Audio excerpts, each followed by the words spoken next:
आप शेयर खरीदते वक्त सिर्फ प्राइस देखते हो या ये भी देखते हो कि कंपनी असली में स्ट्रांग है या नहीं। आज हम बात करेंगे फंडामेंटल एनालिसिस की, जिससे पता चलता है कंपनी लॉन्ग टर्म के लिए सही है या नहीं।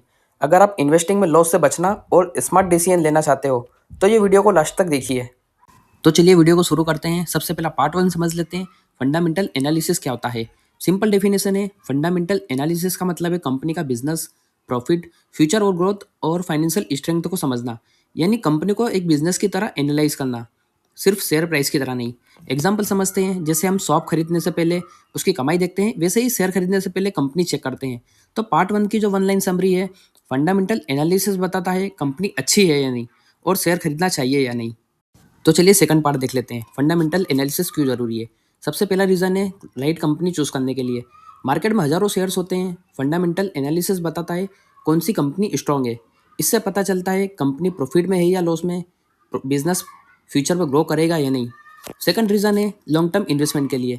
तो जो लोग 1 से 5 साल के लिए पैसा लगाते हैं उनके लिए फंडामेंटल एनालिसिस सबसे इंपॉर्टेंट होता है, क्योंकि स्ट्रॉन्ग कंपनी टाइम के साथ ग्रो करती है। प्राइस गिर भी जाए तो बिजनेस स्ट्रांग हो तो टेंशन कम होती है। थर्ड रीज़न है लॉस से बचने के लिए। सिर्फ टिप्स या रूमर्स पर शेयर खरीदना सबसे बड़ी गलती होती है।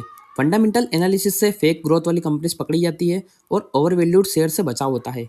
फोर्थ रीज़न देख लेते हैं, रियल वैल्यू समझने के लिए। मार्केट प्राइस और कंपनी की असली वैल्यू अलग अलग होती है। तो फंडामेंटल एनालिसिस बताता है शेयर्स महंगा है या सस्ता, अब खरीदना सही है या वेट करना। तो पार्ट टू की वन लाइन समरी है, फंडामेंटल एनालिसिस इन्वेस्टर्स को safe, logical and profitable decisions लेने में हेल्प करती है। आइए अब हम जान लेते हैं पार्ट थ्री को, fundamental analysis versus technical analysis. तो फंडामेंटल एनालिसिस कब यूज़ होता है, जब आप पूछते हो ये कंपनी फ्यूचर में ग्रो करेगी या नहीं। और इसका यूज़ कब होता है, तो लॉन्ग टर्म इन्वेस्टिंग और वेल्थ क्रिएशन के लिए। अब जानते हैं टेक्निकल एनालिसिस कब यूज़ होता है, तो जब आप पूछते हो कब बाई करें और कब सेल करें। यूज़ कब होता है, ट्रेडिंग और शॉर्ट टर्म प्रॉफिट के लिए। अब हम एग्जांपल देख लेते हैं। फंडामेंटल एनालिसिस बताता है कौन सी बाइक अच्छी है और टेक्निकल एनालिसिस बताता है उसे कब हमें खरीदना चाहिए। तो दोनों का यूज़ कब करना बेस्ट रहेगा। तो स्मार्ट इन्वेस्टर पहले फंडामेंटल एनालिसिस से कंपनी को सिलेक्ट करते हैं और फिर टेक्निकल एनालिसिस से एंट्री और एग्जिट। तो पार्ट थ्री की जो वन लाइन समरी है, फंडामेंटल बताता है क्या खरीदना है और टेक्निकल बताता है कब उसे खरीदना है। पार्ट फोर, फंडामेंटल एनालिसिस के थ्री मेन पिलर्स। तो फंडामेंटल एनालिसिस तीन स्ट्रॉन्ग पिलर्स पर खड़ा होता है। अगर ये तीनों स्ट्रॉन्ग है तो इन्वेस्टमेंट भी स्ट्रॉन्ग होती है। फर्स्ट पिलर है बिजनेस एनालिसिस, कंपनी क्या काम करती है। तो प्रोडक्ट और सर्विसेज क्या है, डिमांड फ्यूचर में बढ़ेगी या नहीं, बिजनेस समझ आ रहा है या नहीं। तो अगर आप कंपनी का बिजनेस ही नहीं समझ पा रहे हैं तो इसमें पैसा लगाना रिस्क हो सकता है। सेकंड पिलर देख लेते हैं, फाइनेंशियल एनालिसिस, कंपनी के नंबर्स जिसमें चेक होते हैं profit and loss, revenue growth, depth यानी लोन और कैश फ्लो। स्ट्रॉन्ग बिजनेस तभी सेफ होता है जब नंबर्स भी स्ट्रॉन्ग हो। Third pillar, management and valuation, यहाँ देखा जाता है कंपनी का मैनेजमेंट होनेस्ट है या नहीं, प्रमोटर्स का ट्रैक रिकॉर्ड और शेयर प्राइस सही वैल्यू पर है या महंगा। तो अच्छा मैनेजमेंट प्लस सही price is equal to investment opportunity. तो पार्ट फोर की वन लाइन समरी है, बिजनेस, नंबर्स और मैनेजमेंट, ये तीन पिलर्स मिलकर स्ट्रॉन्ग फंडामेंटल एनालिसिस बनाते हैं। अब हम पार्ट फिफ्थ देख लेते हैं, बिजनेस एनालिसिस, कंपनी क्या काम करती है। तो बिजनेस एनालिसिस का मतलब है कंपनी का काम समझना, सिर्फ शेयर प्राइस देखना नहीं। फर्स्ट स्टेप है कंपनी क्या बेचती है, डेली यूज़ है या लग्जरी, और लोग बिना इसके रह सकते हैं या नहीं। तो डेली यूज़ प्रोडक्ट वाली कंपनीज ज़्यादा स्टेबल होती है। सेकंड स्टेप है कंपनी पैसा कैसे कमाती है, सेल्स से, सब्सक्रिप्शन से या कमीशन से। अगर पैसा कमाने का मॉडल क्लियर नहीं है तो फ्यूचर भी क्लियर नहीं होता। थर्ड स्टेप देख लेते हैं, कंपटीशन चेक करो, देखो कॉम्पिटिटर्स कौन है, कंपनी उनसे बेटर है या नहीं। तो मोनोपोली या स्ट्रॉन्ग ब्रांड वाली कंपनी ज़्यादा सेफ होती है। Fourth step, future growth scope, सोचो इंडस्ट्री ग्रो करेगी या नहीं, कंपनी नए प्रोडक्ट्स ला रही है या नहीं। तो फ्यूचर ग्रोथ ही लॉन्ग टर्म प्रॉफिट का बेस होती है। फिफ्थ स्टेप की बात करें, बिजनेस सिंपल है या कॉम्प्लेक्स, तो जिस बिजनेस को आप 1 मिनट में समझा सको वही बिगनर्स के लिए बेस्ट होता है। तो पार्ट फिफ्थ की वन लाइन क्लोजिंग है, बिजनेस समझो पहले, फिर नंबर से देखो, तब जाकर इन्वेस्टमेंट करो। पार्ट सिक्स देख लेते हैं, इंडस्ट्री एनालिसिस, कंपनी किस डायरेक्शन में काम करती है। तो कंपनी चाहे कितनी भी अच्छी हो, अगर इंडस्ट्री ही डूब रही है तो ग्रोथ मुश्किल हो जाती है। फर्स्ट पॉइंट है इंडस्ट्री एनालिसिस में क्या देखते हैं। तो इंडस्ट्री एनालिसिस में देखते हैं कंपनी ग्रो हो रही है या नहीं, फ्यूचर डिमांड बढ़ेगी या घटेगी, गवर्नमेंट का सपोर्ट है या restrictions. Example, EV, renewable energy जैसे सेक्टर्स ग्रोइंग होते हैं, जबकि आउटडेटेड इंडस्ट्री स्लो हो सकती है।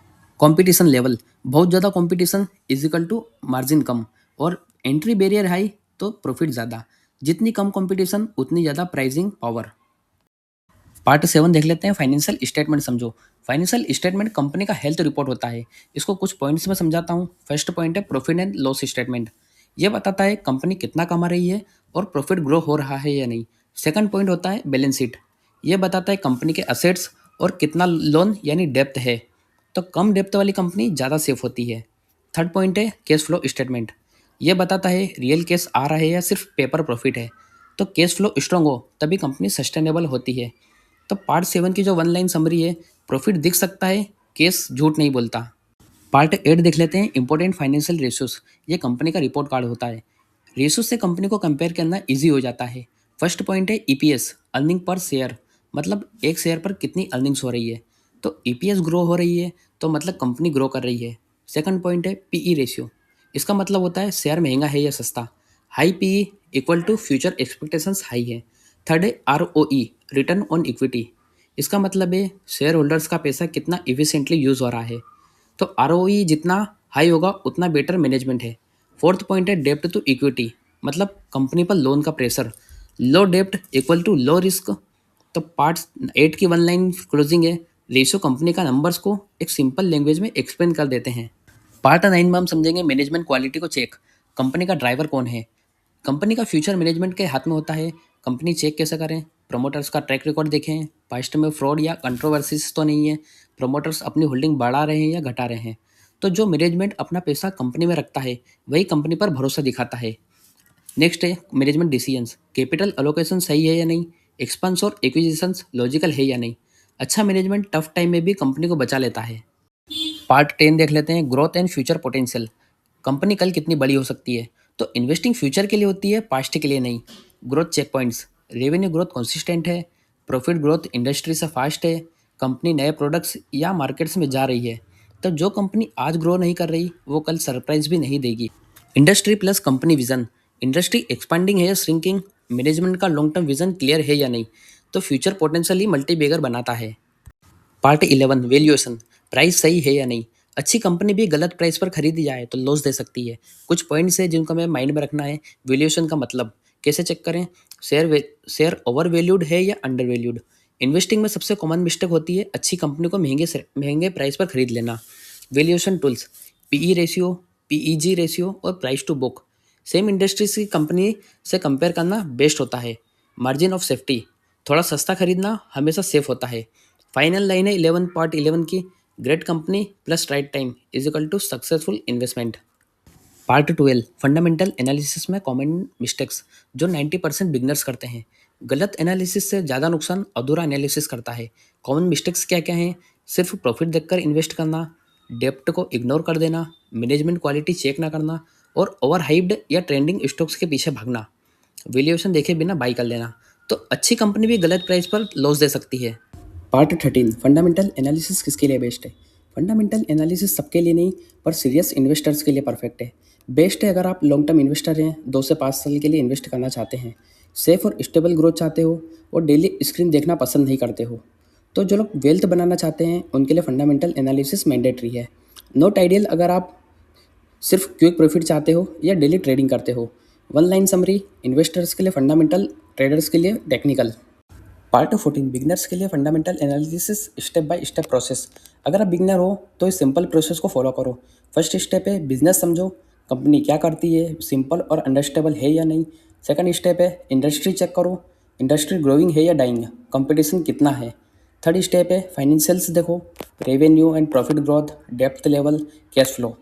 फोर्थ स्टेप है रेशियो एनालाइज करो, आरओई, पीई, डेप्ट टू इक्विटी। फिफ्थ स्टेप है management valuation, promoter holding, price सही है या महंगा। तो वन लाइन फार्मूला है business plus numbers plus management plus price is equal to smart investment. Fundamental analysis को शॉर्टकट नहीं है पर लॉन्ग टर्म सक्सेस का स्ट्रॉन्गेस्ट फार्मूला है। जो इन्वेस्टर कंपनी को समझकर पैसा लगाता है वही मार्केट में टिकता है। अगर आप बिगनर हो तो छोटा सा स्टार्ट करो पर एनालिसिस कंप्लीट रखो। ऐसी ही सिंपल और प्रैक्टिकल इन्वेस्टिंग वीडियोस के लिए फाइनेंस विद अंकुश को सब्सक्राइब करें। वीडियो पसंद आया तो लाइक करें, शेयर करें और कमेंट में बताइए नेक्स्ट टॉपिक क्या होना चाहिए।